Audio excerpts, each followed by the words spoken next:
There are only two things that will stop a vehicle and a trailer on a track, and they are traction and ground clearance. So if you're bogged, it's going to be one of those two things. So the first thing you should do is to get out of your vehicle and track down the problem. Have you run out of ground clearance? Have you hit a rock or something on the track that is jammed up in front of one of your wheels and that's stopping your progress? It could be something as simple as that, and then you'll be on your way in no time. But other times you could do your inspection and you might find that it is simply a traction issue. And in that case, you always want to get out of things as easy as possible. So I'd really recommend getting back into your vehicle and having a good think about what has gone wrong. If it's traction, you might want to lower the tyre pressures on your vehicle, but not just your vehicle, your trailer as well. That's really important because that actually improves the tread pattern length of your vehicle. It spreads it out over a far larger area, so your vehicle is far less likely to dig holes. It's far more likely to grab that traction on the track so that you can drive on through. But it might also be the setup of your vehicle as well. Have you got all of your traction aids activated? This vehicle here, it's got a rear differential lock. Now, that changes the traction options so much in your vehicle. It will become essentially a tractor. When you lock in that rear differential lock, you can drive your vehicle forwards or backwards. And obviously backwards is a great way to go when you've got a trailer on the back. If you can get out of trouble and then reassess the track, lower your tyre pressures and then drive forward, that could well be the easiest way to go. There are a host of other electronic options in modern four-wheel drives that can really help you out when you're off-road, but some of them can also be a hindrance in a boggy situation. For example, your stability control in this vehicle can be turned off for precisely those times when you get into a bog. But there's another button here called the off-road button, which does wonderful things off-road. It will change your traction control so that it works far better in a boggy situation. It will also change your throttle input and your brake input as well. So it really is an advantage to know your vehicle and specifically what it needs to do in that boggy situation. Now we've determined that we can't drive either forwards or backwards out of our bog, so now it's time to look at one of these things, and this is called a snatch strap or a snatch-em strap. Now these are pretty cool because they stretch around 20% of their length, and that means that they store quite a bit of kinetic energy if you attach them to another vehicle, so they can essentially pop you out of that bog. But they are very misused, and we're going to show you the correct way of using them so you can avoid any pain or any damage. So let's look at what you need for a snatch recovery. Obviously you need another vehicle there to tow you out, and it's preferable that that vehicle is the same size or even larger than the one that you're pulling out.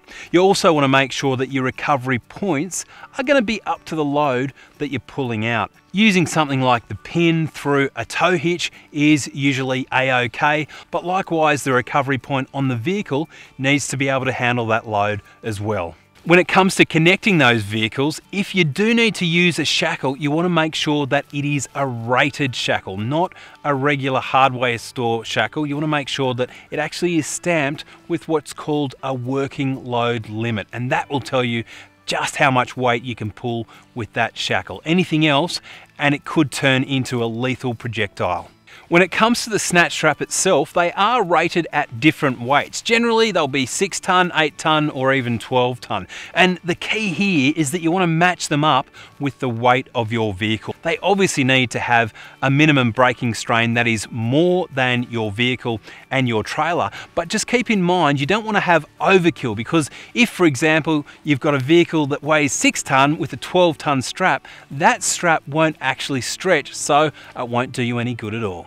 And finally, I'd recommend using cable dampeners at both attachment points. You see, these things do have a tendency to break and age over time, and mostly they'll actually go at the stitching, which is near the eye. So what that cable dampener does, if the snatch strap breaks, then it keeps everything nice and low to the ground and out of harm's way. Speaking of harm's way, you don't want anyone anywhere near the recovery area, just in case something goes wrong. Keep people either in vehicles or well away. Now that you've attached the strap to the vehicles, you want to make sure that there's at most 1.5 meters of slack between those vehicles. And now it comes down to the driving. Firstly, you want to make sure that you've got very clear lines of communications, be they signals or UHF-CB radio, between both of those vehicles so that you can really time that recovery right. Now there are some myths out there that you need to absolutely gun it in a snatch recovery.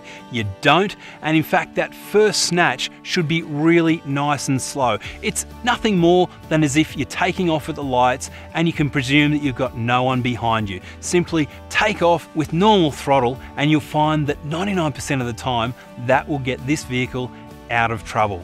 Now a snatch recovery is fine if you've got a friend, but if you are traveling alone, then these will come in mighty handy. These are called recovery tracks, and they're designed to actually sit underneath the tread of your vehicle to give it a good, firm, very grippy surface so that you can drive up and out of your bog. So essentially we're solving two problems. We're solving the ground clearance problem and we're solving the traction problem at the same time. So how do they work? Well, the first thing that you want to do with these tracks is to actually get in under your vehicle and dig out the offending matter. Could be sand, could be mud, could be snow, could be just about anything under there. And the beauty of these Tread Pros is the fact that they are scalloped at the ends, and they've also got essentially good handles on them as well, so you can simply grip and dig that sand or mud or snow or whatever it might be out from underneath your vehicle. Now on the other side, they've got these wonderful raised lugs, and particularly in a muddy situation, they're really fantastic at really working with the grip on your tyres and also cleaning the tread a little bit. Now what I like about these ones is that those raised lugs are actually made out of a pretty robust material.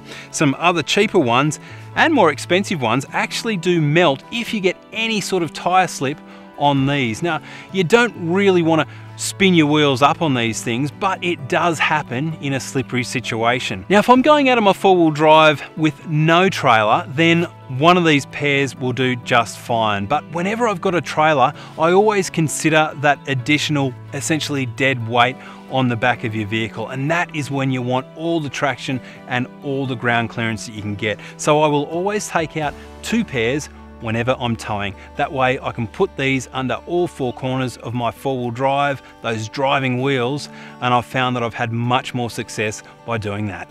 When you're putting the Tread Pros in place, you've got to make sure that they are hard up against the tyre. Don't leave even a couple of centimetres between it, because they simply won't work as effectively. Most times you can really feel that traction grabbing as you drive out of your bog. A great form of self-recovery is mounting an electric winch to the front of your four-wheel drive. Now it will require a specific bull bar to mount that. It has an incredibly strong motor and really nice low gears to pull you out of all sorts of different situations. Now one of the first safety precautions I'd recommend doing is actually weighing both the vehicle and the trailer fully laden before you even head away on your trip. That'll tell you the gross combined mass of your whole rig, and that information is really handy in a recovery situation. So the first step when you're winching is to pop on your recovery gloves. The next step is to attach your winch controller and then flick your winch into free spool mode, and that allows you to simply pull the cable out. Next up, you need a good solid recovery point. So make sure you choose a tree that isn't completely rotten, and in some areas there may not even be an adequate recovery point, and in that case you need to use what we call a ground anchor, and that is often actually burying a spare tyre beneath the surface of an area like sand and then winching off that. Once you've found your anchor point, you need to put the tree trunk protector around that. We don't just wrap the cable around it, because that will simply ring bark the tree and kill it. Now there are two basic types of recovery with a winch. One is a single line pull, where we simply attach that cable to the tree trunk protector, often through a shackle, and then pull it in that one straight line. And that is the quickest and most simple. But when you're towing a trailer, just consider you're often towing a lot of extra weight, so keep that in mind. So in this case, I'm actually going to do what's called a double line pull. Now we use what's essentially a pulley, which is also called a snatch block, and we run the cable through the snatch block and actually back to the vehicle itself. Now what that does is it actually halves the weight on the winch, so it's doing things far easier than it would have with a single line pull. So really recommended when you're towing. Whenever you're winching with a steel winch cable, you want to make sure that you put an air brake or a cable dampener in the center third of that cable, because if anything breaks, that keeps that cable at a nice low height. Now it's just about time to winch. Firstly, you've got to make sure that there are no bystanders anywhere nearby, just in case something goes wrong with the recovery. Next, you want to get into your vehicle and you actually want to start that vehicle.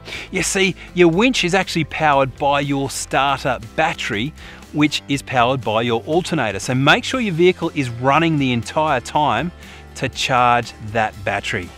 Now that it's time to winch, you need to select drive in your vehicle, or first gear low range, because you want to provide that winch every assistance, and that includes all four wheels driving in your vehicle. And that also goes for any traction aids that you've got in your vehicle. So once it's time to winch, you yell out all clear to let everyone know, and then you yell out winching. Now the next step is that you want to simultaneously activate the winch and your accelerator at the same time, being very careful not to actually outdrive your winch, because you want the winch to be doing the majority of the work.